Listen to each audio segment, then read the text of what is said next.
The first thing I do after my rebirth is spend tens of millions in cash, taking my best friend and the campus beauty to get tattoos.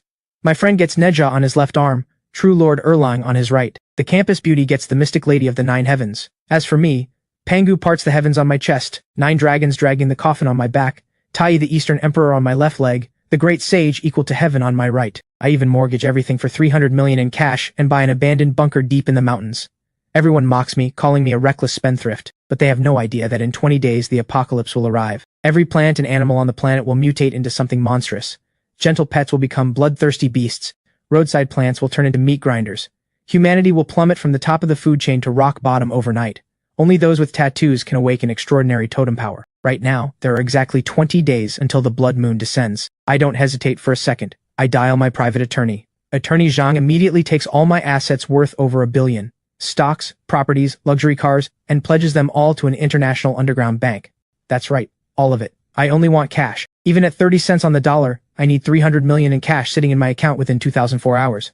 After hanging up, I quickly dial 2 more numbers. Half an hour later, in the most secretive underground ghost axe tattoo parlor in Jiangzhou, my best friend Blade, along with Jiangzhou University's universally recognized ice-cold campus beauty Serena, are both dragged here by me, their faces full of shock. Kyle, have you lost your mind? You mortgaged everything you own just to bring us here for tattoos? Kyle, what on earth are you doing?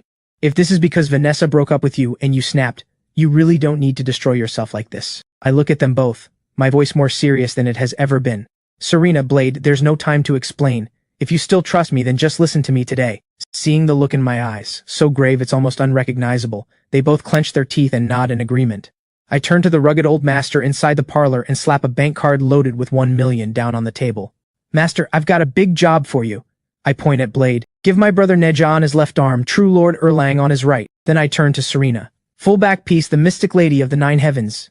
Serena freezes, a flicker of something complicated crossing her cool eyes. KL, when did I agree to let you make decisions for me? I look at her, my voice dropping low. This time around, I won't let you die. Serena's pupils contract slightly. She has no idea what I mean. But I remember. In my previous life, Serena threw herself in front of me to save my life and was dragged into the tide by a mutant spider queen. By the time I found her, all that was left was half a blood-soaked school uniform. This time, I will keep her safe no matter what. The old master's eyelid twitches. He pockets the card. Sure. And what about you? I pull off my shirt, revealing my muscular torso and say word by word. I want Pangu parts the heavens on my chest, 9 dragons dragging the coffin on my back, Tai Yi the Eastern Emperor on my left leg, and the great sage equal to heaven on my right. Clack. The tattoo machine slips from the old master's hand and hits the floor. He stares at me like I'm insane. Kid, are you trying to get yourself killed? Pangu parts the heavens alone is already a forbidden destiny grade. And you want 9 dragons dragging the coffin on top of that? That thing isn't just some ordinary mythological totem. It's a forbidden death mark that can bury all living things. I let out a cold laugh. More money then. 1 million not enough? I'll give you 10 million. I want you handling the needle personally. Everyone else assists. 7 days it has to be done. The old master's face changes. 7 days? Are you insane? This much coverage in 7 days is absolutely impossible. I pull a checklist from my jacket and toss it on the table. Military-grade rapid heal gel, bio-repair patches, imported painkillers, anti-infection medication. I've prepared everything. You just tattoo. My life I'll handle myself. The old master stares at me in silence for a full half-minute. Finally, he bends down, picks up the tattoo machine, and says in a hoarse voice, Fine. I've been tattooing my whole life, and I've never met anyone this crazy. Ghost Axe accepts this job. 3 days later, deep in the mountains on the outskirts of Jiangzhou, sits an abandoned underground base, codenamed Blackstone. On the surface, it was once a Cold War relic later converted into a maximum security prison. But I know its true identity.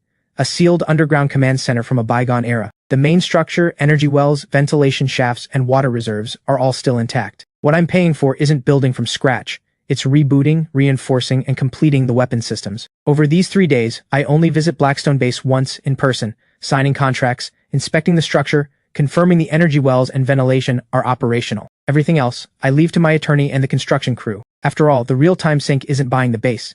It's these 4 forbidden totems on my body. You're sure you want to spend 30 million on this godforsaken dump? The real estate agent is sweating bullets, staring at me. Jiangzhou's most notorious spendthrift. Not just buying it, I'm renovating it too. I signed the contract with a flourish. Get me the best security construction team in the country. In 10 days, I want this place transformed into a doomsday fortress that not even a fly can breach. 5-meter-tall military-grade titanium alloy walls, megaton blast-proof gates, top-tier ecological recycling systems, and that sealed energy core underground fully restored and rebooted. I throw down 100 million in cash. Burn through all of it in 10 days. Money is no object. I'm paying triple wages 24/7 nonstop. As my orders go out one after another, the entire Jiangzhou construction industry is buzzing. Meanwhile, I'm sitting shirtless in the deepest private room of the Ghostac's underground parlor. Dim yellow light washes over the walls, which are covered with fierce and eerie totem designs. The air reeks of disinfectant and tattoo ink. Master Ghostax handles the needle himself, while 3 apprentices assist with mixing colors, outlining, and wiping the wound surface. The first black dragon of the 9 dragons dragging the coffin is already outlined on my back. Even without its eyes filled in, there's already an indescribable sense of pressure radiating from it. Blade sits beside me, the nedge on his left arm already taking shape, his face twisted in pain. Serena is in the private room next door, where a female tattoo artist continues the fine details of the mystic lady of the 9 heavens. My phone sits beside me, the screen flooded with messages from my attorney, agent, construction crew, and supply vendors. While enduring the searing pain of the needle piercing my skin, I issue orders remotely. The renovation of Blackstone Base is running in parallel. The tattoos and the Doomsday Fortress, neither one can afford any delay. I swipe open my phone, and a notification pops up. Shocking! Wealthy heir Kyle Chin sells off entire fortune, runs to the middle of nowhere to buy abandoned prison. I open a livestream app and tap into the #1 trending local stream, which belongs to none other than my sworn enemy, the son of Jiangzhou's richest man, Derek. In the livestream, Derek is lounging in his luxury downtown villa, swirling a glass of red wine, laughing so hard he's rocking back and forth. What in the world happened to Kyle? Did something finally make him snap? Derek, thank God I saw through him early. He's always been a total lunatic. I dumped him and came to you just in time. I heard he even dragged Serena, that stuck-up princess, to go get gangster tattoos. Absolutely hilarious. As the camera shakes, Vanessa's waist reveals a fresh red floral tattoo, seductive as blood. I glance at it, my eyes going cold. A spider lily. In my previous life, Vanessa never had that tattoo. Looks like this time around, to win Derek's favor, she's really going all out. Derek excitedly shouts at the camera, "Guys, can you believe this? Kyle didn't just dump his money into that mountain hole. I heard he spent over 100 million at supermarkets ordering pork and rice. He's planning to live in there forever. Ha ha ha." The chat instantly explodes. What the hell? Being poor really limits your imagination. Are all rich people this mentally advanced? Serena is literally our goddess. She actually followed him into a bunker? Case closed. Kyle has definitely lost his mind. Someone send him straight to a psych ward. Watching the relentless mockery and abuse flooding the internet, Blade is shaking with rage. Kyle, that piece of trash Derek is stirring up hate against you online. Let me go settle the score. Forget him. I feel the needle piercing my skin and gaze at Derek's smug face on the screen, my expression calm. The higher they climb, the harder they fall. Blade, keep your eyes on the supply convoy. Our Doomsday Fortress can't afford a single mistake. It has now been exactly 7 days since my rebirth. In those 7 days, I have barely left this underground room. Master Ghostax and his 3 apprentices work in rotation, outlining by day, coloring by night, and refining in the early morning hours. To keep up the pace, I even have someone source military-grade rapid heal gel and bio-repair patches from the black market. After each section of totem is finished, I immediately seal the wound with rapid heal gel. Without it, at this intensity, my skin would have given out long ago. Late on the 7th night, deep inside the Ghostax parlor, the sound of the tattoo machine finally stops. Blade's Neja and True Lord Erlang were completed 2 days ago. Serena's Mystic Lady of the 9 Heavens received its final stroke yesterday. And now, the 4 great forbidden totems on my body are finally complete. On my chest, Pangu parts the heavens. On my back, 9 dragons dragging the coffin. Left leg, Taiyi the Eastern Emperor. Right leg, the Great Sage equal to heaven. Master Ghostax pulls off his gloves, stares at the artwork covering my body, and lets out a long breath. It's done, young Master Chin. I've been tattooing my entire life, and I've never taken on a job this massive. Pangu parts the heavens, 9 dragons dragging the coffin. Taiyi the Eastern Emperor, the Great Sage equal to heaven. I'll say this much. Put this set in front of anyone in the Jiangzhou tattoo scene, and nobody would dare say they can top Ghostax. I sit up from the tattoo chair. In the mirror, the 4 forbidden totems cover my chest, back, and both legs. Every single line is sharp, ancient, and heavy, especially the 9 dragons dragging the coffin on my back. 9 black dragons spiral upward from both sides of my spine, their scales layered upon layers. Their 9 tails converge at the center of my back, locked onto an ancient black coffin they drag with all their might. Atop the coffin, crimson chains coil tight. It's only a tattoo, yet it radiates an indescribable pressure. Blade circles around me, unable to stop himself from swallowing hard. Kyle, this is insane. If I hadn't watched it being tattooed with my own eyes, I'd swear this thing could move on its own at night. I put my shirt back on, covering the totems. Right now, they're just tattoos. When the blood moon arrives, they will truly awaken. Blade blinks. Blood moon? I don't explain right away. I just pick up my phone and check the time. 12 days until the blood moon. Let's go. Time to inspect our Doomsday Fortress at Blackstone Base. 2 hours later, we arrive at the outskirts of Jiangzhou. The underground base codenamed Blackstone has completed its initial renovation. The underground ventilation system, energy core, and ecological recycling system have all been rebooted. Over the next 12 days, I barely rest at all. During the day, I personally oversee the final renovations of Blackstone Base. At night, I use my rebirth origin force to suppress the backlash from the 4 forbidden totems. Truckload after truckload of supplies pours into the base. Rice, flour, fresh meat, canned goods, drinking water, medical supplies, diesel, heavy-duty off-road vehicles, backup generators, military-grade protective gear. Every survival resource available, I buy it all out. The outside world thinks I've gone insane. Only I know that the time left for civilized society is running out. The day before the blood moon, the last batch of supplies is delivered into the Blackstone Base warehouse. Rice, flour, water, canned food, fresh meat, medicine, diesel generators, and military gear are stacked like mountains across 3 full underground warehouse levels, packed nearly to the ceiling. Blade stands at the warehouse entrance, his eyes wide. Kale, are you seriously planning to live in here for the next century? Serena silently takes in the scene. She already knew I had been stockpiling, but actually seeing this underground warehouse overflowing with survival resources, she can't help but furrow her brows. Kyle, what exactly are you preparing for? I don't answer right away. Instead, I walk to the center of the warehouse and slowly raise my right hand. The next second, with a single thought, whoosh, the supplies before me, 3 stories tall and weighing thousands of tons, vanish into thin air. The warehouse that was packed to the brim is now completely empty in under a second, with only the imprints left on the floor from the crushing weight, and the lingering smell of diesel and grain hanging in the air.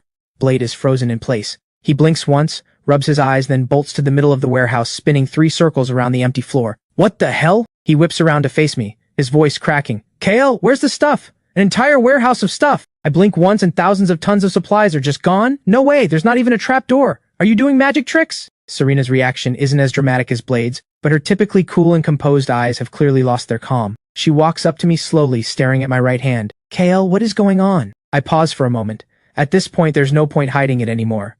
Less than 24 hours until the blood moon. They need to know the truth. I begin to speak. This is my bonded space.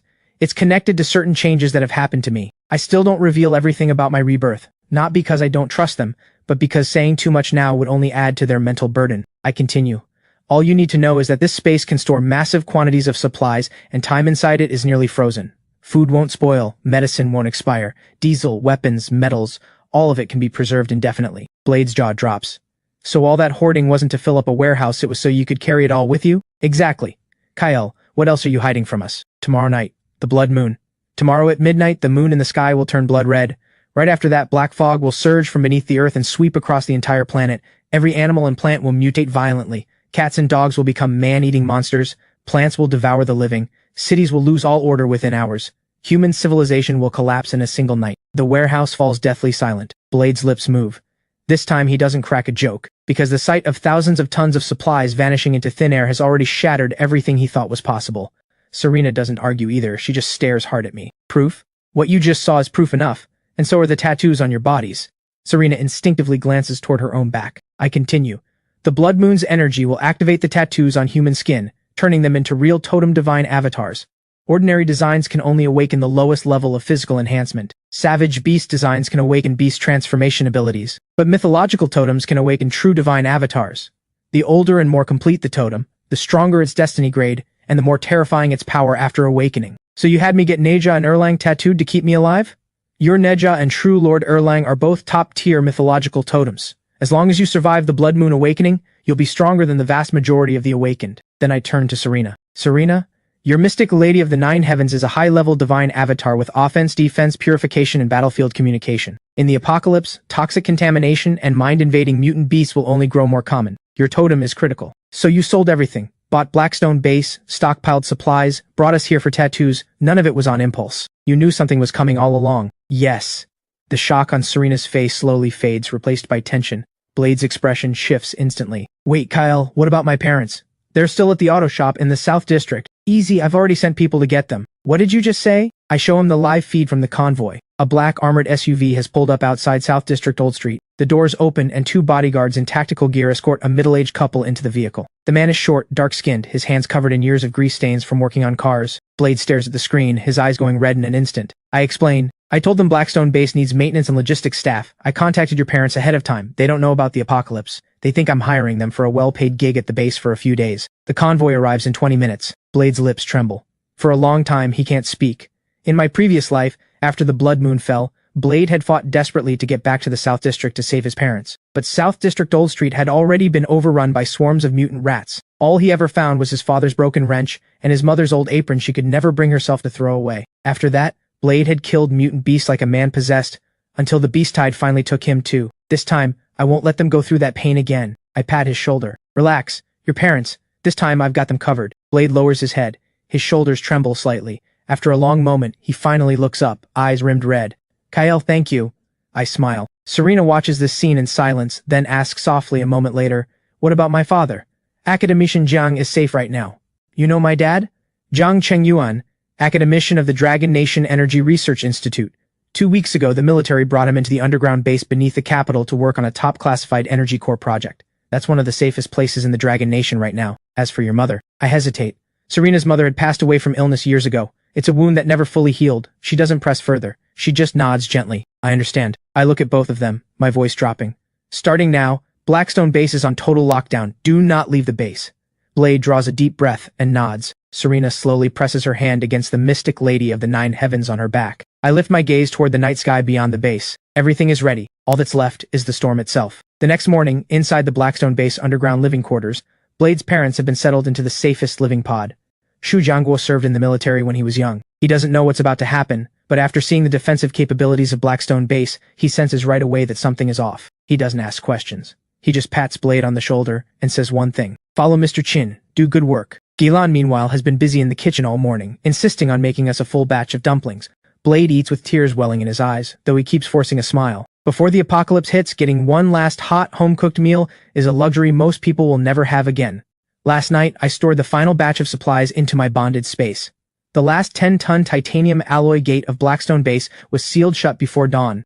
The entire underground fortress is fully lit, the long-sealed underground energy core running perfectly. The surveillance screens show a full 360-degree view of the outside. Blade sits nearby with a bowl of dumplings, watching the monitors. Serena stands before the massive display, checking the external defense systems. The mystic lady of the 9 heavens tattoo on her back has fully healed, adding an edge of fierce elegance to her already cool presence. Just then, a trending local notification pops up on my phone. Derek is live streaming again. On screen, Derek is still hosting a lavish party in his downtown luxury villa. Crystal chandeliers, champagne towers, music, models, trust fund kids. The whole stream drips with excess. I glance up at the clock. Less than 1 hour until the blood moon. Derek has his arm around Vanessa, mocking the camera freely. Guys, you seen this? That lunatic Kyle is probably hiding in his mountain bunker right now, sold his whole fortune, hoarded rice and pork, and dragged Serena along to get tattoos. He can't actually believe the world is about to end, can he? Ha ha. Vanessa snuggles against him, giggling uncontrollably. Oh, Derek, I really can't wait to see how Kyle explains this tomorrow. Derek swirls his wineglass, his grin widening. If nothing happens tonight, tomorrow I'm personally taking a crew up that mountain to smash that sorry bunker of his to pieces and hand-deliver him to a psych ward myself. The livestream chat erupts with mockery, taunts, and insults. Inside Blackstone base, however, it is quiet. Nothing but the deep hum of the energy core. I raise my wrist and check the time. 11:50 to 9:50 p.m. 10 seconds until the blood moon. The world outside is still partying. Inside Blackstone base, all that remains is the low rumble of the energy core.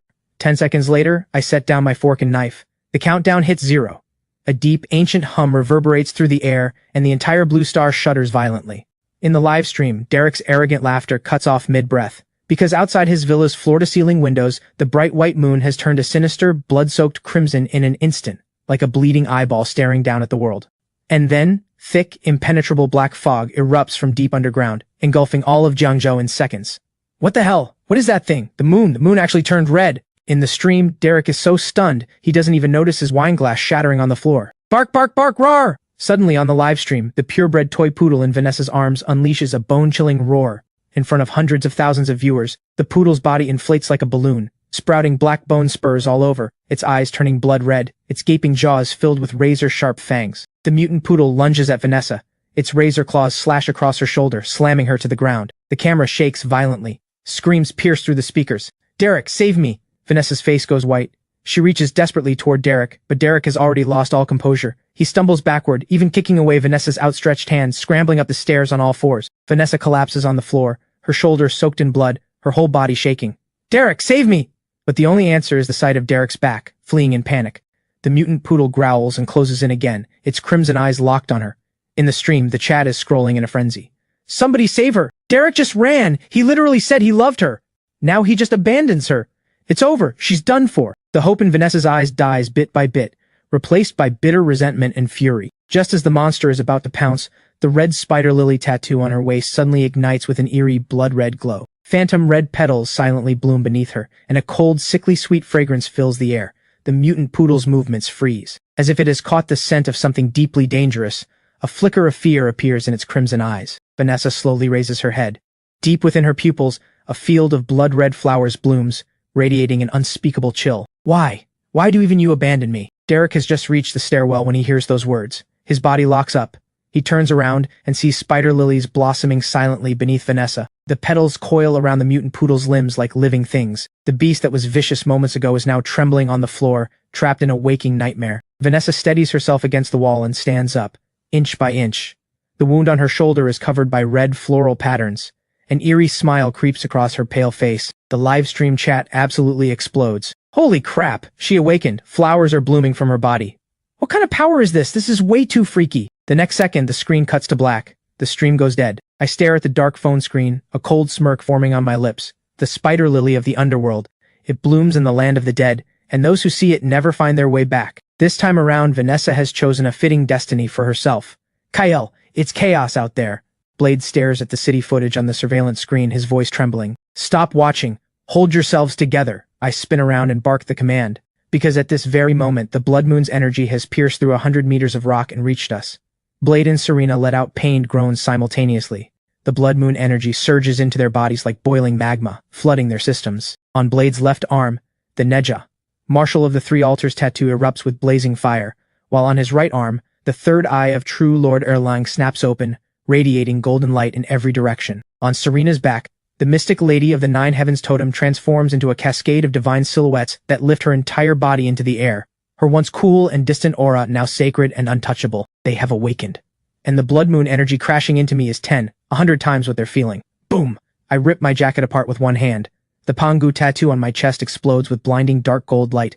A vast ancient force, one that feels like it could crush all of eternity, erupts outward from my core.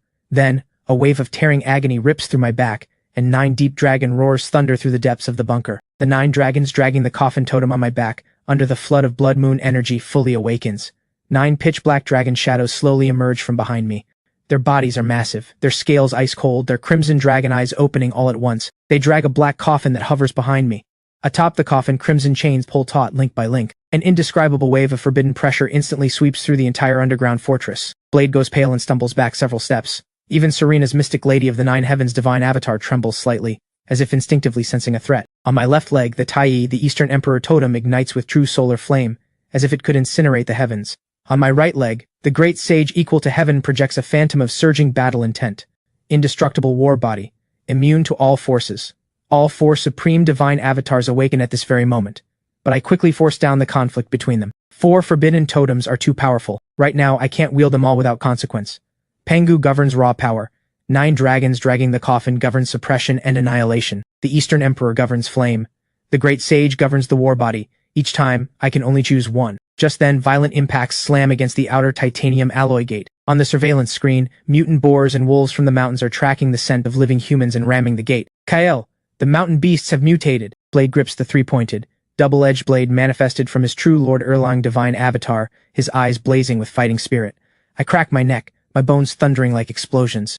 Let's go. Time to stretch our legs. Let me see if these so-called apocalypse beasts are even worthy of being our appetizers. Outside the bunker, black fog blankets everything. Dozens of mutant beasts are furiously ramming the titanium alloy wall. Leading them is a beast over 3 meters long, covered head to hoof in black scales, a mutant boar king. Each impact makes the earth tremble. The bunker's side door slowly opens. I stride out bare-chested with Blade and Serena at my sides, catching the scent of fresh blood and flesh. The mutant beast pack instantly stops its assault. Every head snaps toward us, crimson eyes locking on. Roar! The mutant boar king lets out a thunderous bellow, charges on all 4 hooves, barreling toward us like a heavy tank. Kyle, careful! That's a peak level 1 beast! Blade instinctively moves to step forward. Stay back! I spit out 2 cold words. Standing my ground, I don't flinch, don't dodge. Just as the boar king's spear-like tusks are about to pierce my chest, I move. No fancy tricks. I simply raise my right hand and clench my fist. Power of Pangu. I invoke it silently. The Pangu totem on my chest blazes with dark gold light. The blurred phantom of an ancient primordial giant gathers around my fist, and I throw a single punch. Boom. The air compresses to its breaking point under the terrifying force, releasing an ear-splitting sonic boom. My fist slams dead center into the mutant boar king's skull. A deep, resonant thud echoes out as a brutal wave of hidden force tears through its reinforced bones and shatters every trace of life inside its body. The multi-ton mutant boar king doesn't even have time to scream before its massive body crumbles at my feet like a sack of wet clay. One punch, instant kill.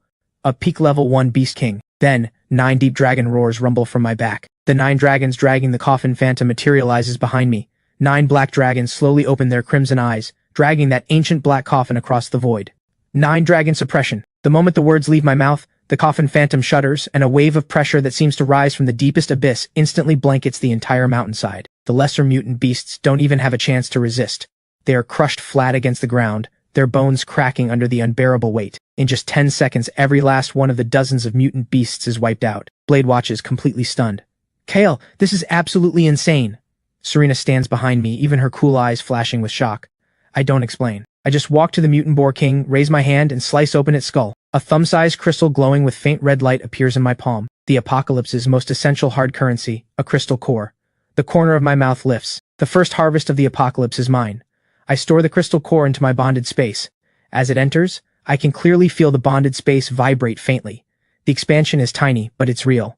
In my previous life, humanity quickly discovered that crystal cores could not only boost and awaken strength, but also power up special spaces, totem divine avatars, weapons, and equipment. By the late stages of the apocalypse, crystal cores had replaced gold and currency entirely as the only universal medium of exchange. I turned to Blade. Extract the crystal cores from all of these beasts. Don't waste the meat either. Purify it and store it. A dozen or so batten trail. Help! Help us! A dozen or so battered men come stumbling and crawling toward the bunker. Behind them, several leopard-sized bloodblade mantises give chase. I narrow my eyes and recognize the man in front. Fatty Lou, the contractor who handled the exterior construction at Blackstone Base. In my previous life, these men had kicked me when I was down, shoving me toward mutant beasts to buy themselves time. Boss Chin, young Master Chin, save us, let us in, we're all from Jiangzhou, you can't just leave us to die.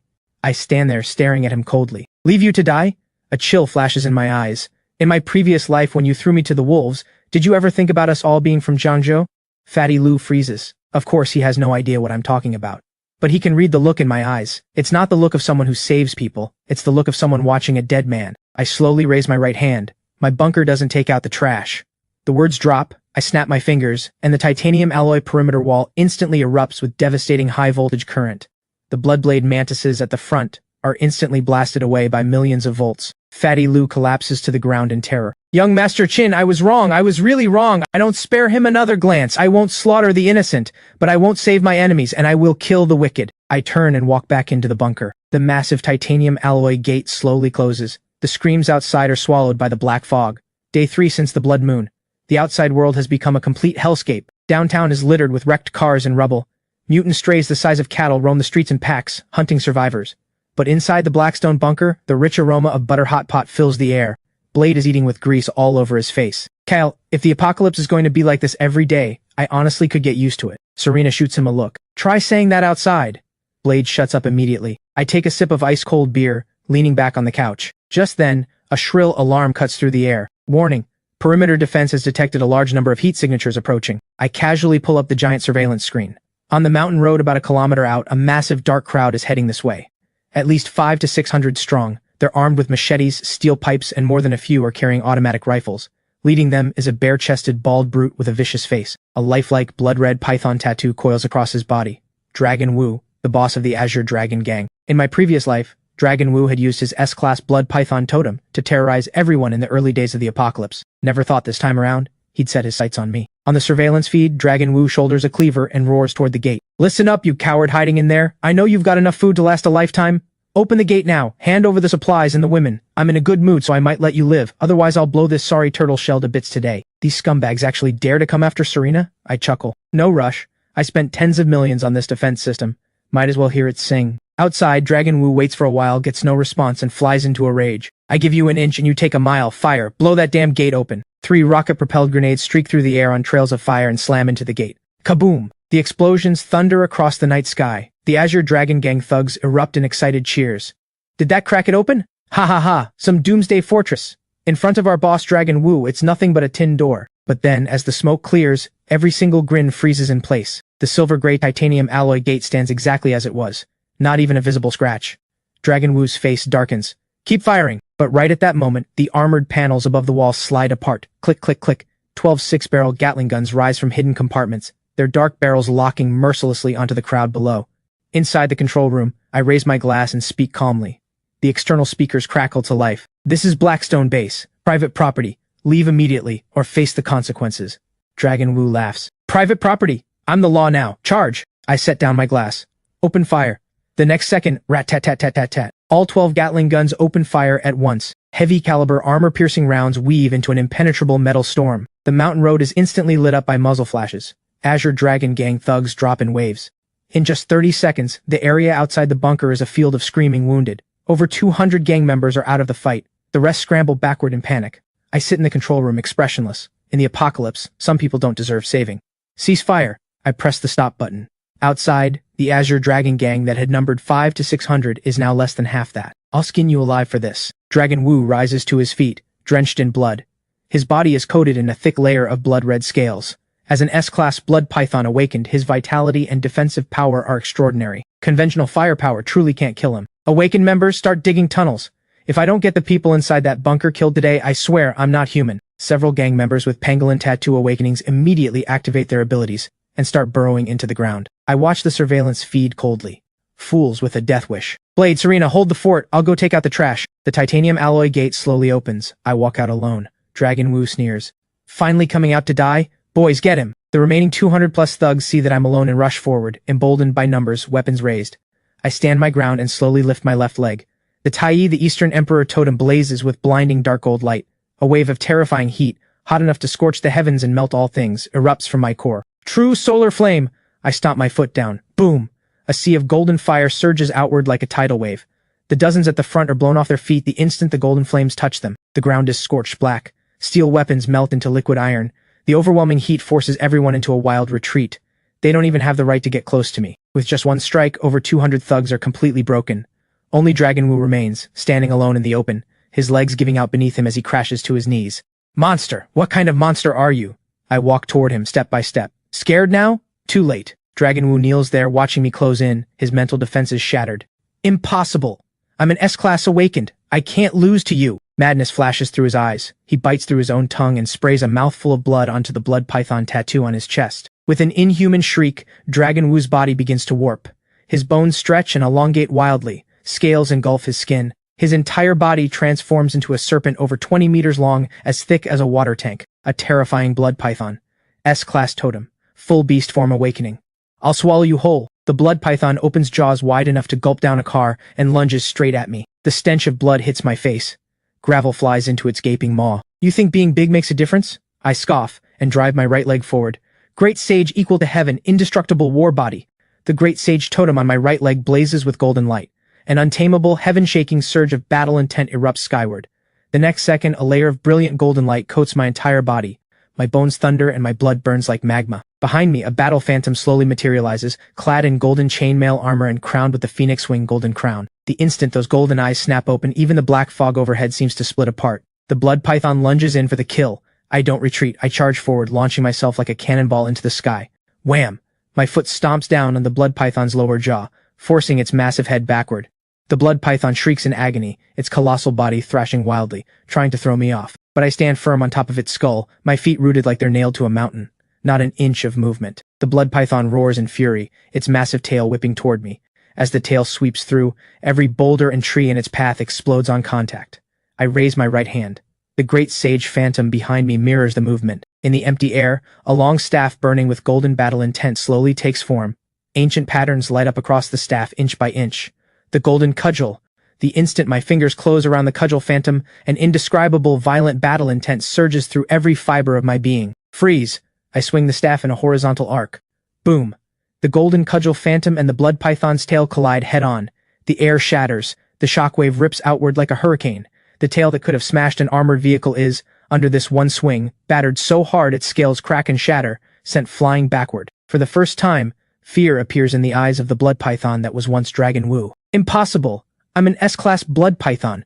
How can you overpower me? I stand atop its head, looking down, my gaze ice cold. Because your so-called S-class is nothing in the face of a forbidden totem. As the words leave my mouth, I grip the golden cudgel with both hands and raise it high. The Great Sage phantom behind me surges in size at that very instant. 10 meters, 30 meters, 50 meters, until it finally becomes a towering golden war god divine avatar, its feet planted on the black fog, its head brushing the sky. The golden cudgel in its hands descends like a pillar holding up the heavens, carrying the terrifying force to crush mountains and split rivers, aimed straight at the blood python's vital point. Demon Slayer strike, boom! As the staff comes down, the entire mountain seems to jolt. The earth cracks open, rocks blast skyward, the blood python's massive body is driven straight into the ground. The scales at its vital point explode piece by piece. The devastating battle force travels through its bones end to end, annihilating every last spark of life within its body. The blood python's pupils constrict violently. Its colossal body convulses a few times, then goes completely still. The black fog across the mountain is blown apart by the lingering shockwave. I dismiss the golden cudgel phantom and land firmly on my feet. The great sage phantom fades behind me, only a faint golden glow remaining on my right leg totem. S-class awakened dragon Wu, killed in a single strike. I press my fingers together like a blade and slice open the blood python's skull, pulling out a crystal core radiating dense red light. Not bad. An S-class totem crystal core. Barely adequate. I store the crystal core in my bonded space and turn back toward the bunker. Behind me, the shattered remnants of Dragon Wu's forces litter the ground. Not a single one dares lift their head to look at me. I collect hundreds of crystal cores from the battlefield. Most are low grade, but the sheer volume makes up for it. The massive influx of crystal core energy flooding into the bonded space allows me to clearly feel the space expanding. The origin force within me grows denser and more powerful. Even more surprising, as my strength increases, the 9 dragons dragging the coffin totem on my back grows more vivid and solid. On that ancient black coffin, the 9 crimson chains, the first one has begun to loosen ever so slightly. I close my eyes, sensing the cryptic information flowing from the 9 dragons dragging the coffin. This totem isn't merely about suppression. Its truly terrifying aspect lies in devouring. Devouring mutant beast crystal cores, devouring the remnants of enemy totems, devouring any energy that can be converted, then feeding all of that power back to me, strengthening my body, my origin force, and my bonded space. This ability is called the Coffin Devourer, but the first chain hasn't fully come undone yet. To truly unlock the Coffin Devourer, I need a crystal core of at least level 5 or above. A level 5 crystal core? I open my eyes and the corner of my mouth lifts. In my previous life, not long after the blood moon fell, a level 5 beast king had appeared from the direction of the eastern sea, the sea-crushing bone dragon. That thing had nearly destroyed all of Jiangzhou. This time around, its crystal core is mine. Satisfied, I turn and walk back into the bunker. The gate slowly closes, sealing the slaughter outside completely. Blade rushes over, his eyes blazing with excitement. Kyle, you are absolutely unreal! Serena hands me a warm towel, her beautiful eyes shimmering with wonder. Good work. The hot pot is still warm. I wipe my hands, sit back down on the couch, and pick up a slice of Wagyu. At that same moment, 500 meters beneath the capital, inside the Supreme Military Command Center, the atmosphere is crushing. Report! The Eastern Theater's Defense Line 3 has collapsed. 3 level 4 mutant beasts have breached containment. Report! Abnormal tsunamis detected along the southern coast. Suspected deep-sea leviathan making landfall. Report! Conventional weapons are rapidly losing effectiveness against level 3 and above mutant beasts. Our awakened forces have sustained heavy casualties. Each piece of bad news hits like a hammer. The commander standing before the massive electronic war table closes his eyes in anguish. He is Marshal Long, Supreme Commander of the Dragon Nation military. Only 3 days since the Blood Moon, and modern civilization, the pride of humanity, has already been more than half destroyed. Even the military is struggling more and more against those mutant titans. Is this truly the end for the Dragon Nation? Just then, an intelligence officer jumps to his feet. Marshal, you need to see this. A high-altitude stealth drone just sent back this footage.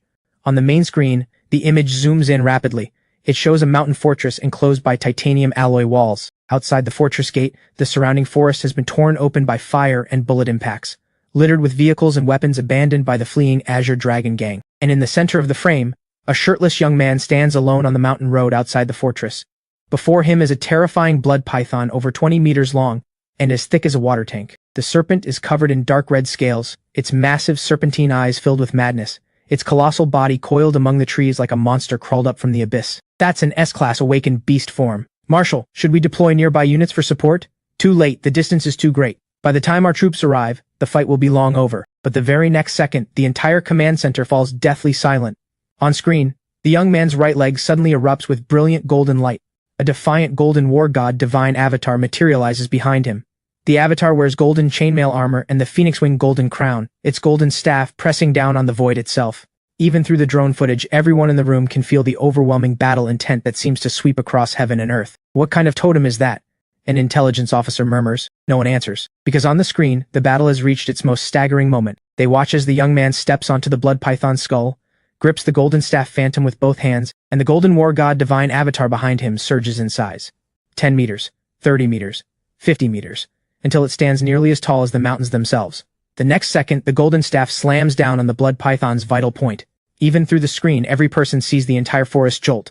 The ground splits apart, rocks shoot skyward. That S-class blood python, whose defenses might withstand even heavy artillery, is hammered straight into the earth by a single strike. The blood python's colossal body convulses violently, then goes completely still. The entire command center is silent as the grave. A full several seconds pass before someone manages to swallow hard. One strike to kill an S-class beast form? How is that even possible? What level of awakened is he? Target identity confirmed. Kyle Chin, 22 years old, former heir to the Chin Corporation in Jiangzhou. 20 days before the blood moon, he suddenly liquidated all his assets and purchased the remote Blackstone base on the outskirts of Jiangzhou, along with massive quantities of supplies. Additionally, he brought 2 companions into the underground Ghost Axe tattoo parlor, and spent 7 consecutive days completing extensive tattoo work. The day before the blood moon, he officially moved into Blackstone base. The command center goes quiet once again. Everyone realizes the same thing. This young man named Kyle seems to have known the apocalypse was coming. Keep digging. Pull up the files on those 2 people with him. And one more thing, immediately classify Kyle Chin as a top-tier strategic priority. Dispatch a special envoy to Jiangzhou. The morning after the Azure Dragon Gang's destruction, I'm lying in the bunker's temperature-controlled pool with my eyes closed, absorbing the gains from last night's battle. A shrill alarm breaks the peace once again. Kyle, more fools with a death wish at the gate. Blade hurries to the poolside and hands me the surveillance tablet. Not many this time, though. Only a few dozen.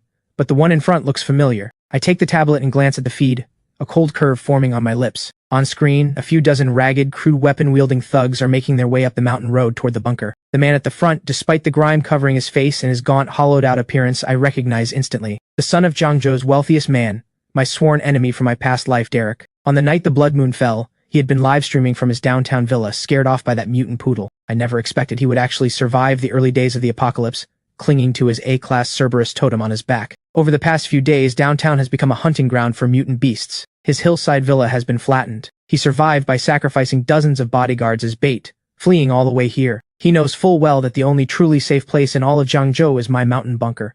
So he comes crawling here like a rabid dog. Kyle, I know you're in there. Derek walks to within 50 meters of the gate and points at the camera, screaming hysterically. Ha ha ha! You think hiding in this turtle shell keeps you safe?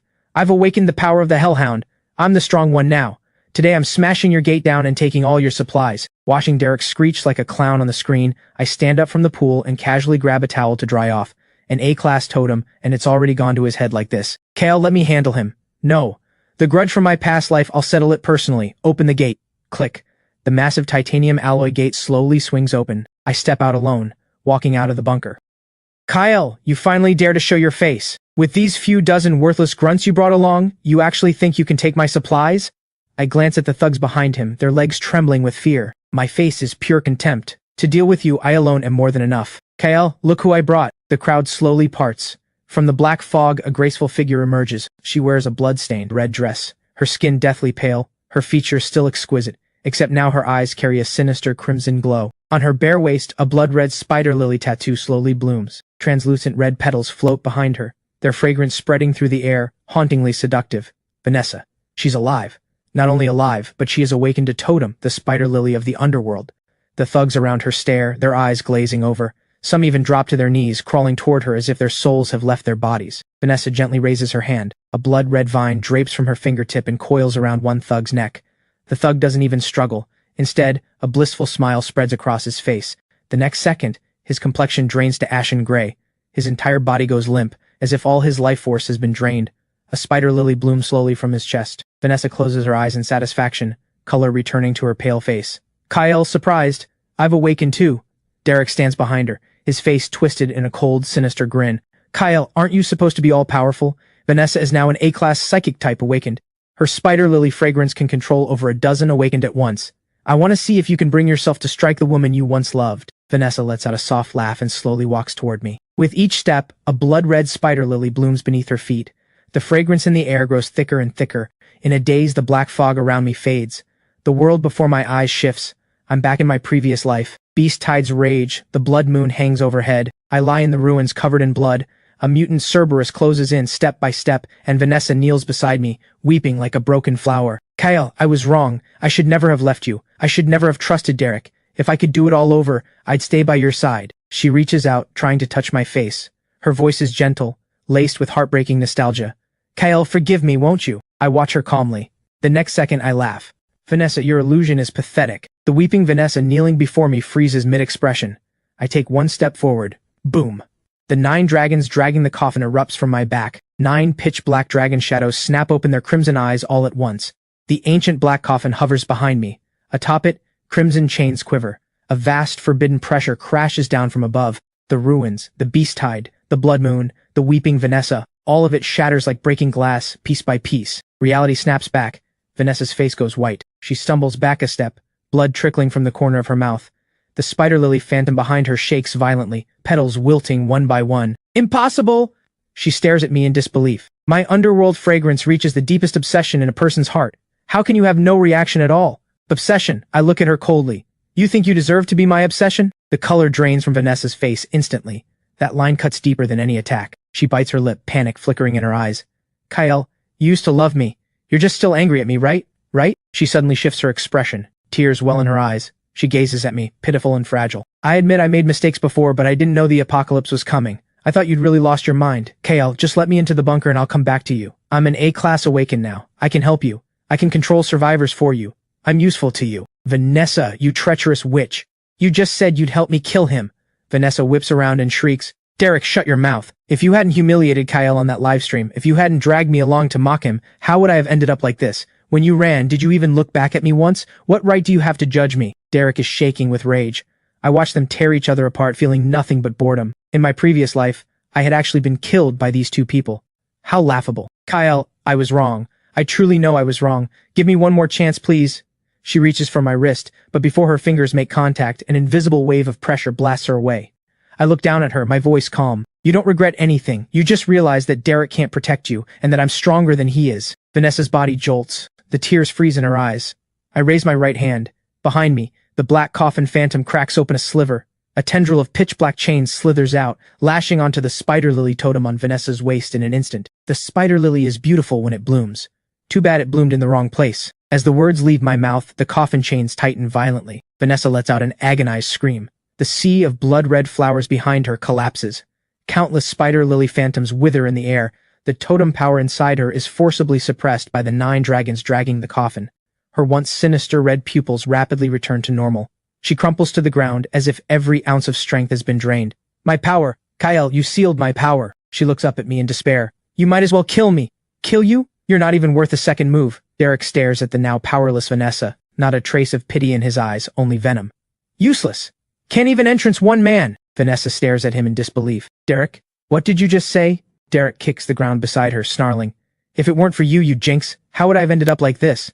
The last shred of illusion in Vanessa's eyes shatters completely. I watch this scene and feel nothing but indifference. The apocalypse never changes a person. It just digs out the filth that was already inside. I slowly turn my gaze to Derek. The show is over. Now it's time to settle the score between us. The sneer on Derek's face vanishes completely, replaced by undisguised terror. He finally realizes that his prized power means nothing in front of me. Impossible! I'm an A-class awakened. I'm invincible. Derek loses it completely. He throws back his head and lets out a bestial roar. The clothes on his back explode apart. In an instant, a 3-headed hellhound phantom over 5 meters long, its body wreathed in dark flames, materializes behind him. Derek's body swells, muscles bulging grotesquely, his hands morphing into razor-sharp claws. Reeking of sulfur, he lunges at me. Die! The center head of Derek's hellhound opens its massive jaws and spews a torrent of scorching black flames. Facing the seemingly overwhelming assault, I don't even bother to dodge. That mutt in front of me isn't even worth being called a dog. I take a deep breath. The terrifying life force within me, refined by origin force, surges like a roaring river. I don't activate a single divine avatar or totem. Pure physical strength alone. My right fist pulls back, then rockets forward like a cannonball straight into that mass of black fire. Boom! The devastating fist wind tears the black flames apart down the middle. My fist connects dead on with Derek's prized wolf claws without slowing down. Crack! A sickening bone snap rings out. Derek's right arm folds like a twig. The impact doesn't stop there, slamming into his chest. Derek vomits blood. His massive body flies backward like a broken kite, crashing into the ground. Impossible. You didn't even use a divine avatar. How can you be this strong? Derek clutches his caved-in chest, true terror finally flooding his eyes. Because you're too weak. I walk up to him step by step, looking down. Kyle, I was wrong. Please spare me. I look at him. Not a ripple in my eyes. In my previous life, you pushed me into a beast nest. This time, I won't push you into a beast nest. A flash of hope crosses Derek's eyes. Because that would be too easy on you. I slowly raise my hand. The 9 dragons dragging the coffin phantom materializes behind me. The black coffin cracks open. A pitch-black chain shoots out and pierces straight into the Cerberus totem on Derek's back. Derek screams in agony. The Cerberus totem behind him thrashes wildly, but the 9 black dragons pin it down with crushing force. Crack! A fracture splits across the totem's surface. The supernatural energy drains from Derek like a receding tide. His body rapidly shrinks back to normal, reverting to a battered, powerless ordinary man. My power! Kale, give me back my power. You always liked playing the dog, didn't you? From today on, you're not even worth that. The thugs stare at the now powerless Derek, and the look in their eyes begins to shift. In the apocalypse, the weak have no dignity, and Derek had sacrificed countless people as bait just to stay alive. Now karma has arrived. Screams ring out almost immediately. I don't look back. Before long, Derek's voice goes silent for good. All that remains on the ground is a dim level 1 crystal core. I casually store it in my bonded space. The sworn enemy who had pushed me into a beast tide in my past life doesn't even deserve my full strength in this one. Just then, a deafening roar erupts from the sky. The blast of rotors shreds the surrounding black fog. I look up. 3 dark green military attack helicopters hover above the bunker. They descend slowly. The hatches swing open. 2 columns of fully armed Special Forces soldiers leap out, lining up on both sides, securing the perimeter. Moments later, a senior officer flanked by guards strides over. Mr. Kale, greetings. I am Commander Holt, Deputy Commander of the Eastern Region. I'm here on orders from the Supreme Commander. Commander Holt, you've had a tough journey. With mutant beasts running rampant out there, the fact that you found this place tells me Command is still doing everything it can to maintain order. Commander Holt hears this, and a flicker of surprise crosses his eyes. He had expected someone of my terrifying power to look down on the military. But I understand perfectly, in the apocalypse, the military is the last shield for ordinary people. Without them holding the front lines, Zhangzhou would fall even faster. Commander Holt takes a deep breath. Mr. Kale, we observed your kill of the S-Class Blood Python via drone footage. Your strength far exceeds anything in the current Awakened Registry at Command. The Supreme Commander wishes to establish the highest level of wartime cooperation with you. We won't conscript you, and we won't ask you to surrender Blackstone Base. We only hope that when the Dragon Nation faces a major crisis, you can lend your strength where possible. Agreed. Commander Holt's eyes light up. I continue. However, I prefer to operate independently. I'm not suited for the standard command structure. Blackstone Base can serve as an independent cooperative outpost. The Order forces handle maintaining order, evacuating survivors, and establishing defense lines. I provide select intelligence and, when necessary, eliminate high-level mutant beasts. Both sides share resources and intelligence. Maximum efficiency. I will relay your terms to the Supreme Commander exactly as stated. Since we're cooperating, here's your first piece of intel. In 3 days, at 2 in the morning, the Eastern Sea will unleash its first massive marine beast tide. A level 5 sea-crushing ancient dragon will lead 100,000 sea beasts to make landfall at Zhangzhou. If you don't position heavy firepower in advance, Zhangzhou and the entire eastern region will suffer catastrophic damage. What? Commander Holt's face drains of color. Cold sweat instantly soaks through his back. He stares at me hard, searching my face for any sign of a joke, but all he finds is calm. Mr. Kale, is this intel reliable? I don't joke with 3 million lives. Commander Holt draws a deep breath. I'll report to the Supreme Commander immediately and mobilize all Eastern Region forces for deployment. One more thing. I need a shipment of heavy military-grade equipment, high-precision machine tools, specialized alloy materials, 10 warship-class fully automated close-in weapon systems, and a batch of individual-use thermobaric bombs. I won't take these for free.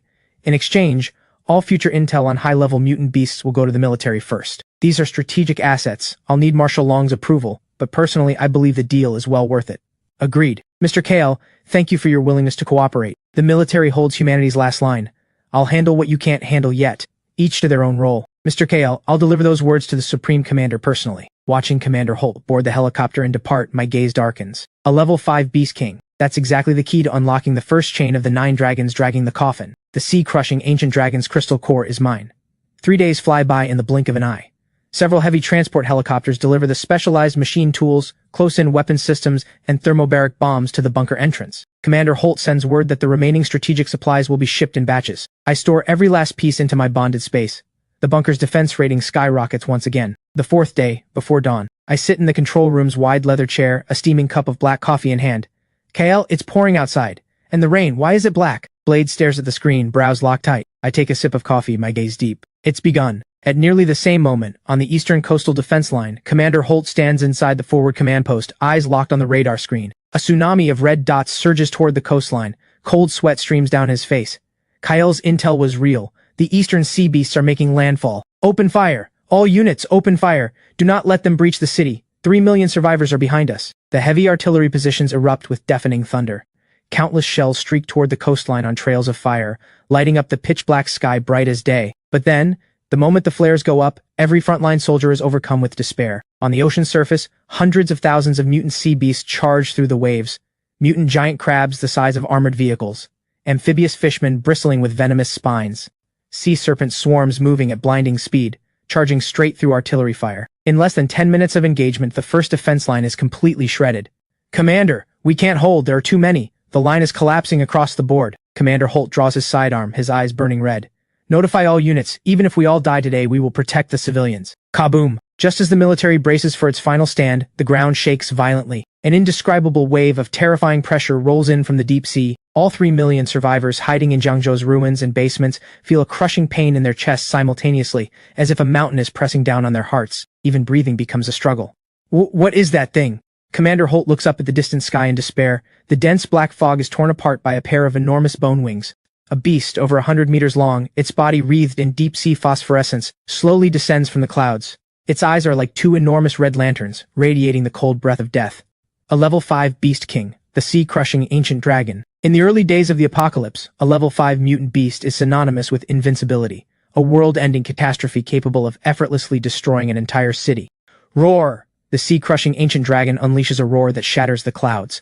It opens its abyssal jaws and a mass of ink-black dragon breath pours out. Boom! Black flames consume everything within a kilometer radius. The heavy artillery position is wiped out completely. It's over. Jiangzhou is finished. Despair spreads like a plague across the city. Countless people close their eyes, waiting for death to come. But right at that moment, inside the Blackstone bunker, I slowly set down my coffee cup. On the screen, that 100-meter dragon is dominating the sky. There is no fear in my eyes, only a blazing intensity. Blade's expression shifts. "Kale, you're going out there? That's a level 5 beast king." Serena grabs my arm. "There's no need to take that risk." I gently pat the back of Serena's hand, a fierce grin curving my lips. My 9 dragons dragging the coffin still needs a key, and I've got my eye on that overgrown lizard's crystal core. I turn toward the elevator, hold down the fort, and brew me some tea. By the time it cools to drinking temperature, I'll be back. Above Jiangzhou, the sea-crushing ancient dragon ravages the defense lines. Commander Holt closes his eyes, bracing for death. Then, a pillar of ink-black light shoots skyward from the mountains outside Jiangzhou. The light isn't cold. Instead, it carries an indescribable aura of ancient majesty. The dense black fog is ripped apart. What is that? Commander Holt snaps his eyes open. All 3 million survivors and every remaining soldier instinctively turn toward the Blackstone bunker. Before the eyes of the entire city, a tall, lean young man walks up that pillar of black gold light, step by step, ascending into the sky. He has no flight equipment. He simply walks on air, as if invisible stairs stretch beneath his feet. "It's Mr. Kale! It's Kale!" Commander Holt is shaking with excitement. As I continue to rise, the 9 dragons dragging the coffin totem on my back unfurls completely. 9 pitch-black dragon shadows coil across the sky, their bodies stretching hundreds of meters. Crimson dragon eyes snap open in unison. They drag an ancient black coffin that hangs suspended over all of Jiangzhou. Atop the coffin, crimson chains pulse slowly. A supreme, ancient, inviolable forbidden pressure sweeps across the entire city like a tsunami. Under this pressure, the 100,000 sea beasts rampaging below instantly let out terrified wails. Every single one drops flat, trembling in fear. "It's Mr. Kyle from Blackstone Base! He's come to save Jiangzhou!" Countless survivors lift their heads from the rubble, their eyes filled with awe and overwhelming relief. I stand 1,000 meters in the air, facing the 100-meter-long sea-crushing ancient dragon from across the sky. Against its massive body, I am no bigger than an ant, but the 9 dragons dragging the coffin behind me looks far more like a nightmare from the dawn of time than it does. Roar! The sea-crushing ancient dragon senses the challenge. Its crimson eyes lock onto me. It unleashes a sky-splitting roar, opening its abyssal jaws. A mass of black dragon breath 10 times larger than before hurtles toward me like a falling meteor. Parlor tricks! The Pangu totem on my chest erupts with towering battle intent. Heaven and earth manifestation! The Pangu phantom rises behind me. Facing the incoming wall of black dragon breath, I don't even flinch. I slowly raise my right fist. Cosmic strike. The Pangu divine avatar releases a thunderous boom.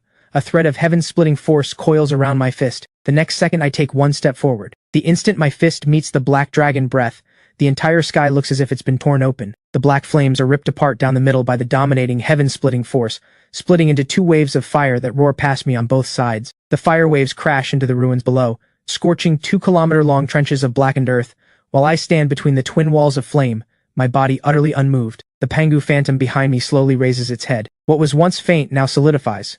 dark gold divine light flowing from the Pangu tattoo on my chest up into the phantom behind me. Now it's my turn. As the words leave my mouth, the Pangu tattoo on my chest erupts at full power. The once ethereal Pangu divine avatar surges to dozens of meters tall, its muscles knotted with raw power, its aura vast and primordial, like an ancient titan stepping forth from the edge of chaos. And in its palm, a colossal axe forged from pure heaven-splitting force slowly materializes from phantom to solid form. Dark gold divine runes ignite across the blade inch by inch.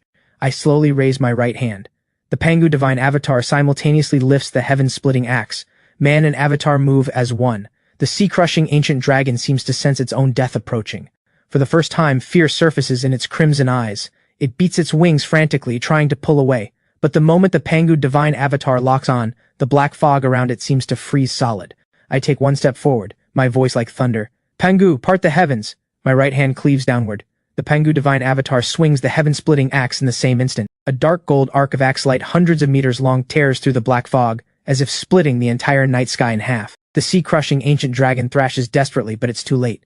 The axe light slams down. Its massive bone wings shatter instantly. The sea-crushing ancient dragon lets out a deafening wail. Its colossal body loses balance and plummets toward the earth like a meteor. I give it no chance to recover. One stomp, and my entire body becomes a streak of dark gold light, instantly appearing above the sea-crushing ancient dragon.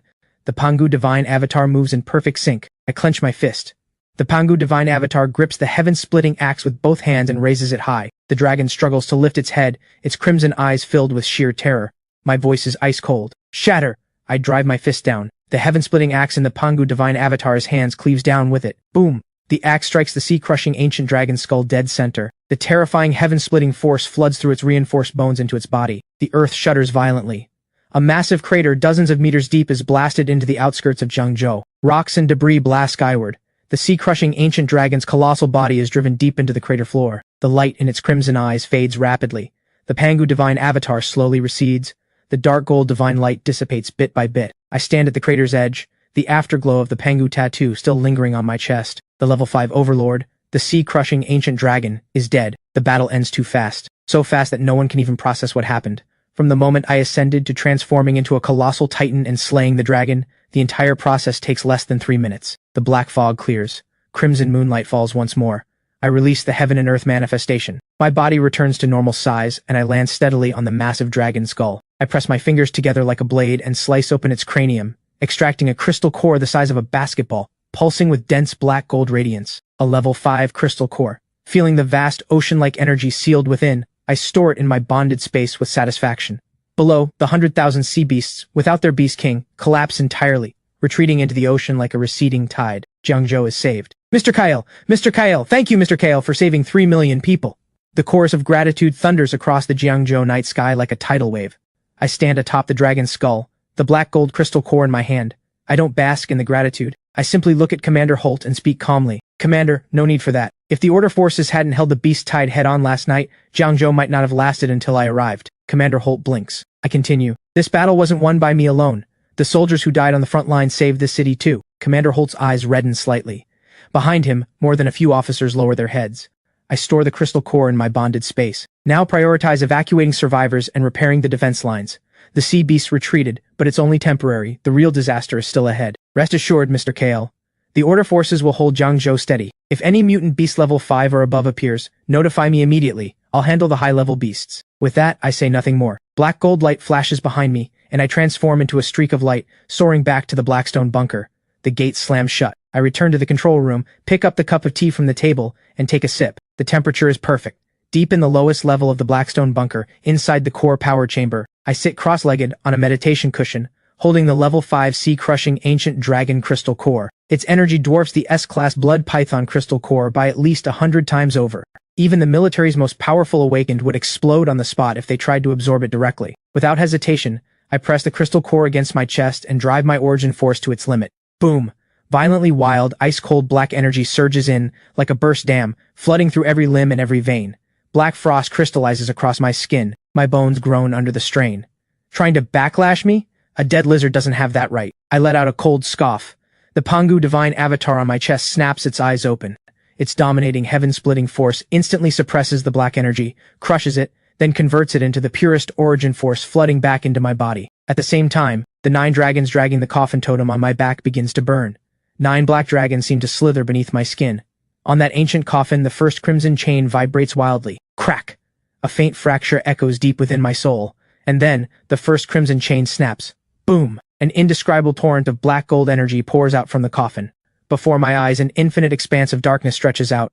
In the deepest depths of that darkness, the ancient black coffin slowly cracks open. A cryptic stream of information floods my mind.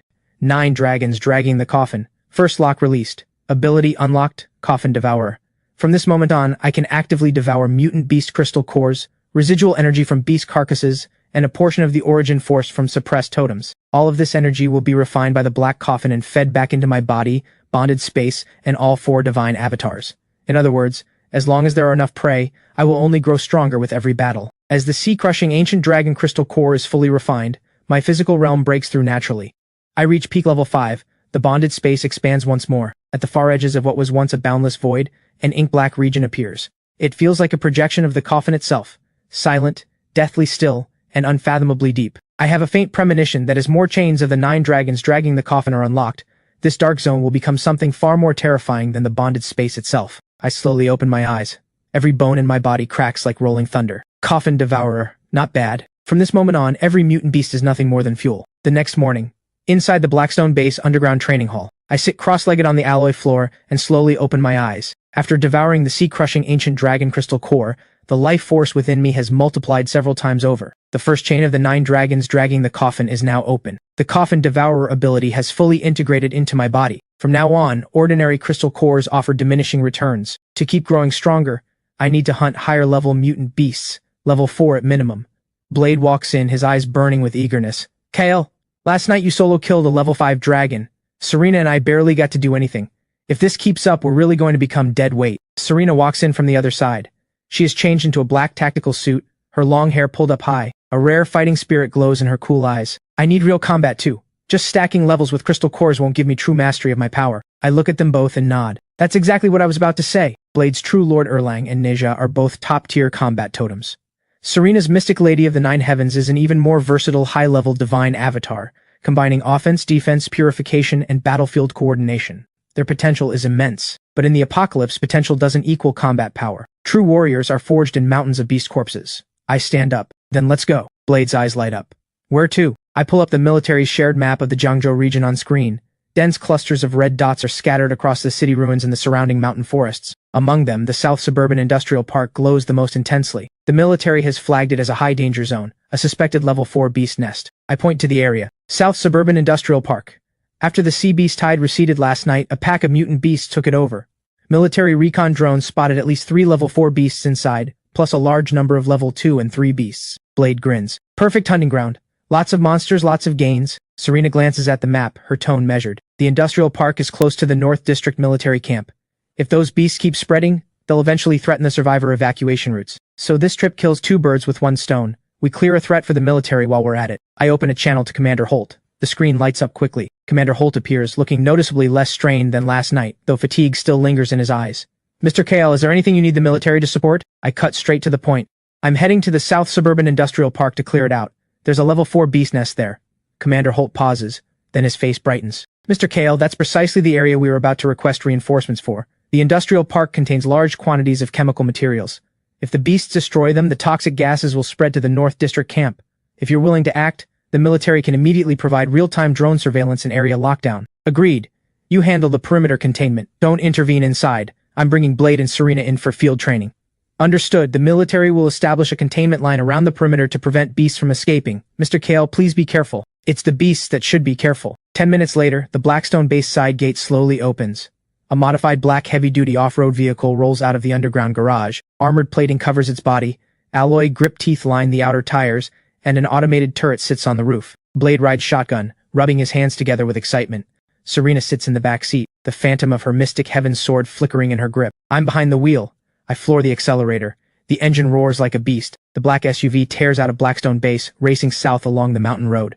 The black fog along the route hasn't fully cleared. Abandoned vehicles chewed up by mutant beasts litter both sides of the highway. Occasionally, a low-level beast lunges out, but before it gets anywhere near the vehicle, the rooftop turret shreds it. Half an hour later, the South Suburban Industrial Park appears before us. What was once a brightly lit modern complex has been transformed into a monster's den. Factory buildings collapsed, pipes twisted, the air thick with acrid chemical fumes. Blade pushes the door open and hops out. Kale, how we're doing this? I scan deeper into the park. 3 energy signatures stand out clearly, far stronger than the rest. 2 level 4 iron-armored lizards and 1 level 4 venom haze spider queen. Beyond those, there are over 100 level 2 and 3 beasts. For me, these are nothing. But for Blade and Serena, they are the perfect whetstones for real combat. I wave my hand. The 9 dragons dragging the coffin on my back pulses gently. An invisible pressure blankets the entire industrial park. The low-level beasts freeze mid-step, as if a mountain has been dropped on their backs. But I don't crush them outright. Instead, I calibrate the pressure to just slow the beast pack down without interfering with Blade and Serena's ability to fight. I'm not stepping in. I look at them both. Level 2 and 3 beasts, you clear them yourselves. For the level 4s, I'll only watch your backs. Unless your lives are in danger, I won't help. Blade grins wide. Wouldn't have it any other way. The moment those words leave his mouth, the true Lord Erlang totem on his right arm blazes to life.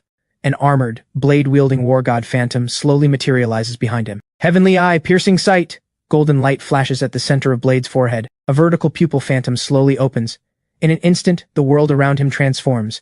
The 2 iron-armored lizards' movement patterns, the gaps in their scales, every muscle contraction, every weak point on their bellies, all of it is captured crystal clear by the heavenly eye. Found your weak spots. He grips the 3-pointed double-edged blade with both hands, stomps down hard. Boom! The ground cracks in a spiderweb pattern. Blade rockets forward like an arrow, closing on the first iron-armored lizard's flank in a flash. The blade swings high. Golden light erupts along the edge. Sacred armor breaker! The blade falls. Clang! A piercing clash of metal on metal rings out. Blade's expression shifts. The strike lands precisely in the gap of the lizard's back armor, but it doesn't break through the way he expected. The lizard's scales are harder than he imagined. The edge only sinks half an inch before the dense bone plating locks it in place. Not good! The first lizard whips around. Its thick tail sweeps through the air with a howling wind. Blade can't pull his blade free in time. He releases the handle and leaps back. Wham! The tail grazes his chest. Even just clipping him, the impact sends his whole body flying, slamming into an abandoned fuel tanker. The tanker crumples inward. Blade lets out a grunt, blood trickling from the corner of his mouth. Tough bastard. I stand at a distance, making no move. Serena instinctively looks at me. I speak calmly. He won't die. Let him fight. Blade peels himself off the dented tanker, wipes the blood from his mouth. The excitement in his eyes only burns brighter. Now that's more like it. The iron-armored lizard growls, its 4 legs driving forward. Its massive body charges like an armored vehicle. The second lizard flanks from the side, trying to cut off his escape. 2 level 4 beasts, 1 left, 1 right, pincer attack. Blade stands his ground. No reckless charge this time. The heavenly eye at his brow glows brighter than ever. The world in his vision seems to slow. Every footfall, every flex of scale, every muscle tensing, the heavenly eye captures it all with perfect clarity. The first iron-armored lizard closes in, jaws gaping, foul wind blasting his face. Blade snaps backward, dodging the bite by a razor-thin margin. At the same time, his right foot plants hard and he slides beneath the lizard's jaw, slipping into the shadow of its belly. Heavenly eye locked. Third soft plate on the underside. That's the heart. Blood Saint Demon slash. Blade roars. The true Lord Erlang divine avatar swings in sync. The 3-pointed double-edged blade thrusts upward from below. Squelch! The blade finally pierces through the soft armor, driving deep into the iron-armored lizard's belly. The lizard shrieks in agony, its massive body thrashing wildly. Blade's arms bulge with veins. He forces the blade upward with brute strength. Open up for me. Reap! The lizard's belly is torn open in a massive gash. Its enormous body crashes to the ground.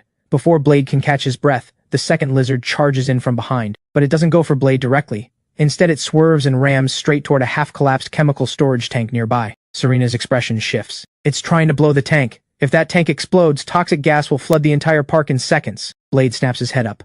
The heavenly eye at his brow flares with blinding intensity. Running, stay right there! He grips the 3-pointed double-edged blade and drives it into the ground. The true Lord Erlang divine avatar behind him snaps into sharp focus. A golden heavenly eye opens at the center of the avatar's brow as well. 2 beams of golden heavenly eye light converge in midair, instantly locking onto the second lizard. Heavenly eye, freeze! The second lizard's massive body seizes up, as if invisible chains have pinned it in place. It thrashes wildly, its 4 claws gouging deep trenches into the ground, but it cannot break free from the golden lock. Blade's face rapidly drains of color. This technique is pushing him to his absolute limit, but the look in his eyes is terrifyingly excited. He slowly raises his head and grins. This next strike sends you off for good. Above, the black fog is torn open by a golden edge. A colossal 3-pointed double-edged blade phantom descends from the clouds. The blade stretches dozens of meters long, golden light rippling across its surface. Its edge gleams like divine punishment. The very air across the industrial park seems to freeze. Blade rips the 3-pointed double-edged blade from the ground and brings it down on the lizard with everything he has. Heaven's judgment. The next second, the massive blade phantom in the sky crashes down. The golden edge descends from the heavens and slams into the iron-armored lizard's skull. Its thick black armor shatters on impact. The beast's colossal body is hammered straight into the earth. A crack dozens of meters long splits the ground. Rocks blast skyward, dust and smoke billow outward. When the golden light fades, the level 4 iron-armored lizard lies in a deep crater, utterly still. Blade drops to one knee, gasping for breath. The heavenly eye at his brow slowly closes. The true Lord Erlang totem on his right arm dims noticeably, but the smile on his face is impossible to suppress. Kyle, was that cool or what? I glance at the blade scar that runs all the way through the center of the factory. Not bad. Burns through too much energy though. Blade laughs. Looking cool is all that matters. He rests for a good while before prying open the skulls of both iron-armored lizards and extracting 2 level 4 crystal cores. The instant the 2 crystal cores are in his hands, the true Lord Erlang totem on Blade's right arm heats up, and the heavenly eye phantom at his brow flickers briefly. Clearly, after slaying 2 level 4 iron-armored lizards back-to-back, his totem has been fully activated by combat. His bottleneck is loosening, but he doesn't rush to absorb the crystal cores. He has just used the heavenly eye lock and heaven's judgment consecutively. His life force is nearly drained. Forcing a level 4 crystal core absorption now wouldn't mean a breakthrough. It would mean death. Blade stuffs the 2 crystal cores into his pack and grins. Kyle, I'll absorb them back at base. I nod. Just then, a piercing shriek echoes from deep inside the park. A half-collapsed factory building explodes outward. Dark green toxic fog surges out like a tidal wave. A beast nearly the size of a delivery truck crawls out from the rubble. The Venom Haze Spider Queen. Its 8 spider legs are like sharpened lances. Corrosive venom fog spews continuously from its abdomen. Every steel pipe it passes dissolves with a sizzling hiss. A level 4 mutant beast. The Venom Haze Spider Queen. Blade starts to move forward, but I raise my hand to stop him. This one is Serena's. Blade blinks. Serena already has the Mystic Heaven sword in her grip, stepping forward. Her Mystic Lady of the Nine Heavens totem is a natural counter to toxic, corrupt, and pollutant-type beasts. The Venom Haze Spider Queen is the perfect opponent for her breakthrough. Serena's voice is cool and steady. Leave it to me. The Spider Queen's 8 crimson eyes lock onto her simultaneously. The next second, the Queen's abdomen swells violently. Massive clouds of dark green venom fog pour out, surging towards Serena like a tide. Serena doesn't retreat. Her 6 wings slowly unfurl behind her. Pure white radiance spreads from within. Mystic Purification Domain. A translucent white field expands outward from her core. The instant the venom fog hits the domain, it sizzles on contact. Vast swaths of green toxin are purified into white smoke. But the Venom Haze Spider Queen doesn't just spray poison. Its 8 legs stab into the ground. The next second, dozens of venom-coated silk threads shoot out from the rubble in every direction, snaring towards Serena. She slashes the threads ahead with her sword, but more threads dart in from the sides and behind. Hiss! A thread grazes her forearm. Her tactical suit corrodes instantly, splitting open. Her skin darkens with a faint blue-black tint. Blade's face changes.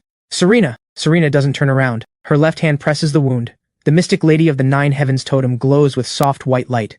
The poison is rapidly purged from her body. I'm fine. She looks up at the Venom Haze Spider Queen, her gaze growing even calmer. It's not just spraying venom. It's using its silk to set traps. I stand in the distance, nodding slightly. Serena's combat instincts are sharper than I expected. The Spider Queen screeches again. Throughout the ruins, countless threads light up with an eerie green glow. In a matter of moments, it has turned the entire factory ruins into one massive venom web. One wrong step from Serena, and the poison threads will ensnare her. Serena closes her eyes. The Mystic Lady of the Nine Heavens divine avatar slowly materializes behind her. In this moment, she doesn't rush to strike. Instead, she compresses the Mystic Purification Domain to a 3-meter radius around herself. The domain shrinks, but its purification intensity skyrockets. The venom threads at her feet barely flare before being incinerated by the domain. Second step, third step. With every step she takes, the venom web beneath her is purified into a clean white ring. Moonlight step. Serena's figure suddenly becomes ethereal, gliding through the toxic web like a beam of moonlight. The Spider Queen's 8 eyes spin wildly, but it can't lock onto her true position. The next second, the Queen launches itself into the air, spewing a concentrated ball of venom so dense it's nearly liquid. The toxic orb plunges down. The air itself sizzles and corrodes. Serena snaps her eyes open. The Mystic Heaven sword erupts with blinding white light. Mystic Light Soul Breaker. One strike cleaves outward. The white sword light splits the venom orb cleanly in half. Toxic fluid crashes down on both sides, eating deep craters into the ground. But Serena's figure has already passed through the toxic rain, appearing directly beneath the Spider Queen. She grips the sword with both hands. Her 6 wings fold inward simultaneously. Every ounce of purification energy compresses onto the blade's edge. Between heaven and earth, only that single white sword light remains. 9 heavens purification! The sword light rockets skyward. Squelch! The Venom Haze Spider Queen's massive body is pierced clean through by the white sword light. It lets out a blood-curdling shriek. Its 8 legs spasm wildly, but the purification force within the blade spreads through the wound, instantly incinerating its internal venom sacs. The Spider Queen crashes to the ground. The dark green toxic fog barely begins to spread, before the Mystic Lady's purification domain swallows every last wisp. The level 4 Venom Haze Spider Queen is dead. A dark green crystal core rolls from the queen's skull. Serena bends down to pick it up. White light flashes in her palm, cleansing the surface toxins from the crystal core. The instant the core is in her hands, the Mystic Lady of the Nine Heavens divine avatar trembles faintly. The toxic energy sealed within the green crystal core seems to be instinctively repelled by the Mystic Lady totem, held in check by the purification force. Serena's aura fluctuates visibly, but she doesn't absorb it right away. The energy inside a level 4 crystal core is too volatile, especially this one from the Venom Haze Spider Queen, still laced with heavy corruption residue. Reckless absorption could cause backlash at best, or totem corruption at worst. She stores the crystal core and looks up at me. I nod. Keep it for now. Back at base, I'll filter out the corruption residue for you. Serena nods gently. All right. Blade stares, jaw hanging open. Whoa, Serena, that last strike was even cooler than mine. Serena dismisses the Mystic Heaven sword. We each have our strengths. Each have our strengths? Blade grins immediately. You got that right. I step forward and give them both a look. Know where you fell short just now? Blade scratches his head. I was too reckless. The iron-armored lizard has heavy defenses. You went full power on the first strike without testing it. That got your blade stuck. If that tail had connected squarely, you'd have at least 3 broken ribs. Remember that. I turned to Serena. You relied too much on your purification domain. You can purify venom, but spider silk and terrain traps aren't purely toxic. Against corruption-type beasts in the future, don't just focus on the poison itself. Pay attention to how it sets up the battlefield. Understood. Store all your crystal cores. Low-grade ones can be used to stabilize your level. But level 3 and above, especially level 4 crystal cores, never absorb them in the field. Why not? I felt like my true Lord Erlang totem was about to catch fire just now. That's just totem resonance. It means your bottleneck is loosening. But crystal cores don't just contain energy. They also carry the beast's residual feral will and corruption residue. Low-grade cores are manageable, but high-grade cores absorbed without proper cleansing can cause totem backlash or even destiny-grade corruption. Serena looks down at the Venom Haze Spider Queen crystal core in her hand. The surface has been purified, but deep inside, faint wisps of dark green fog still swirl. She quickly grasps my point. So it needs to be filtered first? I nod. Back at base, I'll run them through the coffin devourer. Strip out the corruption residue and feral will, leaving only the purest totem energy. Then you absorb. That's the stable path to breakthrough. Before long, every mutant beast crystal core in the South Suburban Industrial Park is collected. Hundreds of low-grade cores, over 20 level 3 cores, and 3 level 4 cores. The Venom Haze Spider Queen's level 4 core goes to Serena. The 2 iron-armored lizard level 4 cores go to Blade. Just then, Commander Holt's video feed connects. On screen, he watches the drone footage of the industrial park and visibly exhales with relief. Mr. Kale, the beast nest at the South Suburban Industrial Park has been confirmed cleared. The chemical contamination threat to the North District camp has been eliminated. Thank you, and thank your 2 companions. I nod. I also needed to bring them for field training. Commander Holt pauses, then gives a rueful smile. You're joking, Mr. Kale. For the military, this was a high-danger nest. I glance at Blade and Serena. Both of them have just been through brutal fights. Their auras are noticeably more solid than before the mission. Good results. I tell Commander Holt, going forward for any beast nest level 4 or above, you can send us the coordinates directly. As long as it doesn't conflict with our own plans, we'll handle it. Understood. I'll report your offer to Marshal Long. After the call ends, I look toward the thinning black fog in the distance. The South Suburban Industrial Park is just the beginning. Jiangzhou's surroundings are still crawling with beast nests. For ordinary survivors, they're death zones. For us, they're the perfect training grounds. But now isn't the time to keep hunting. Blade and Serena have just fought hard. Their bottlenecks have loosened. What comes next is turning the crystal cores in their hands into real power. Back at Blackstone Base, I raise my right hand. On my back, the 9 dragons dragging the coffin heats up faintly. The coffin devourer activates silently. The black coffin phantom flickers behind me and vanishes. Wisps of pitch-black mist are drawn out of the 3 level 4 crystal cores. The corruption residue and feral will left behind by the beasts. If an ordinary awakened absorbed these directly, they'd have to power through on sheer willpower alone. Push through, and your strength rises. Fail, and your totem devours you. But before the 9 dragons dragging the coffin, this corruption is nothing. The coffin shudders once, and every last impurity is consumed. The 3 remaining crystal cores glow noticeably purer. I hand the 2 iron-armored lizard cores to Blade, and the Venom Haze Spider Queen core to Serena. Blade takes his cores, grinning wide. Thanks, KL. Thank you. The next second, both of them begin absorbing the crystal core energy simultaneously. Blade erupts first. The true Lord Erlang totem on his right arm seems to come alive. A thin crack splits open at the center of his forehead. A heavenly eye phantom radiating destructive golden light slowly opens. Behind him, the armored, blade-wielding True Lord Erlang Divine Avatar grows more solid than ever. On the other side, Serena's transformation is even more stunning. The Venom Haze Spider Queen crystal core in her palm is purified and absorbed bit by the Mystic Lady of the Nine Heavens totem. The once dark green core energy transforms into threads of pure white mystic light as it enters her body. The Mystic Lady totem on her back unfolds into 6 wings of radiant white energy. They spread behind her as a blade materializes in her hand, emanating piercing cold, the Mystic Heaven's sword. Half an hour later, both of their auras surge explosively. Blade opens his eyes first. Level 4, early stage. Level 4, mid-stage. Level 4, late stage. Finally settling at peak level 4. Serena's aura climbs steadily as well. The Mystic Lady Divine Avatar grows more and more vivid, finally also settling at peak level 4. Blade slams his fist into the ground with excitement. Boom! A shallow dent cracks into the alloy floor. Holy crap, so this is peak level 4. I feel like I'm insanely powerful right now. Serena retracts her wings and opens her eyes. She isn't as dramatic as Blade, but a clear spark of satisfaction flashes in her eyes. The Mystic Lady's purification domain has tripled in range. If we encounter large-scale toxic, miasma, or psychic corruption beasts again, I can hold an entire safe zone. I nod with satisfaction. Just then, Commander Holt's video feed connects again. On screen, Commander Holt looks at the three of us, shock barely concealed in his eyes. Mr. Kale, the high-danger nest at the South Suburban Industrial Park has been confirmed cleared. Pressure on the North District camp has dropped significantly. Marshal Long asked me to convey his thanks. Good. The call ends. Blade stretches with a yawn. Kyle, are we going out to hunt more beasts tomorrow? I look at the National Mutant Beast Alert feed refreshing endlessly on the screen, and speak slowly. No rush around Jiangzhou for now. Next, it's time to check on the other war zones.